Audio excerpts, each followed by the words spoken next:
tout le monde. Bienvenue à une parole d'encouragement aujourd'hui avec Pasteur Marie-Noël. J'espère que là où tu te trouves, tu te portes bien. Dieu a créé l'homme et la femme avec l'envie d'accomplissement. Et donc, l'homme a des rêves, l'homme a des projets et veut les voir s'accomplir avec succès. Et quand nos projets, quand nos rêves, quand tout ce que nous souhaitons avoir se réalise avec succès, alors tout va bien. Maintenant, quand nos projets, quand nos rêves ne prennent pas le chemin dont nous avons besoin, ne se déroulent pas tel que nous le souhaitons, alors là, ça devient un problème. Et facilement, notre âme devient abattue, nous perdons courage, nous rétrogradons surtout les chrétiens parce que alors on commence à se poser la question, est-ce que Dieu qui a promis qu'il est toujours avec nous est réellement là? Laissez-moi vous lire une parole aujourd'hui dans le livre de Deutéronome 8, le verset 2. Il est écrit: Souviens-toi de tout le chemin que l'Éternel ton Dieu t'a fait faire pendant ces 40 années dans le désert, afin de t'humilier et de t'éprouver, pour savoir quelles étaient les dispositions de ton cœur et si tu garderais ou non ses commandements. Alléluia. Bien-aimés, quand nous lisons cette écriture, nous nous rendons compte que c'est le Seigneur même qui a fait traverser le peuple d'Israël, qui l'a conduit dans le désert. Pourquoi? Afin de l'humilier et de l'éprouver. Alors, quelle que soit l'épreuve que tu traverses, bien-aimé, sache que il y a une période de ta vie où tu es obligé de passer par le désert. Il y a une période de ta vie où les choses ne seront pas du tout faciles.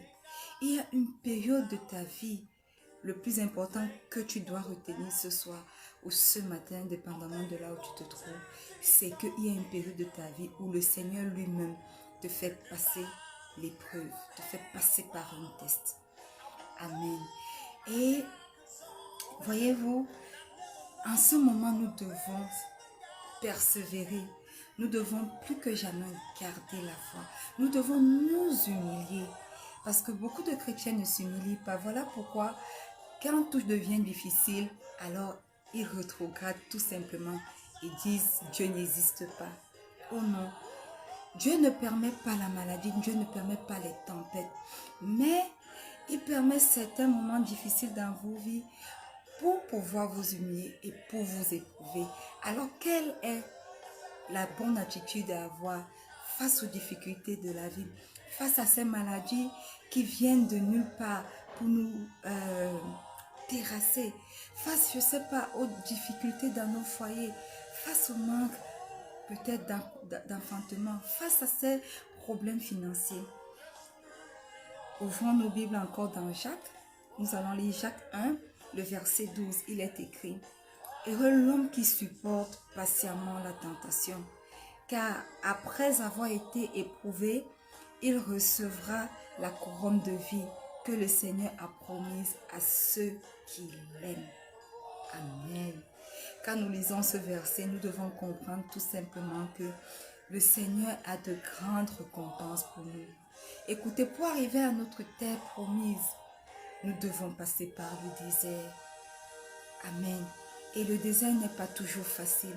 Le désert est bondé de scorpions, de serpents, le sable qui empêche que tu avances à la vitesse où tu dois avancer.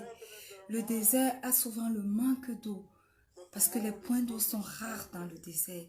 Et un gros soleil oppressant. Amen. Mais il faut supporter patiemment la tentation. Supporter patiemment l'épreuve. supporter patiemment le test et alors tu pourras entrer dans ta terre promise. Et alors tu recevras la couronne de vie, la récompense réelle que le Seigneur a pour toi. Écoutez, ce que nous, en tant qu'hommes, nous aimerons accomplir n'a rien à voir avec les récompenses que le Seigneur nous accorde. Alors, face à l'épreuve, nous grandissons. Face à l'épreuve, nous apprenons à devenir des chrétiens matures, vivant par la foi et faisant totalement confiance à notre Dieu. Alléluia. Sachez, bien-aimés, qu'il est avec nous tous les moments de nos vies, durant toutes ces preuves, et qu'il sera encore avec nous lorsqu'il nous donnera cette récompense. Amen. Soyez bénis.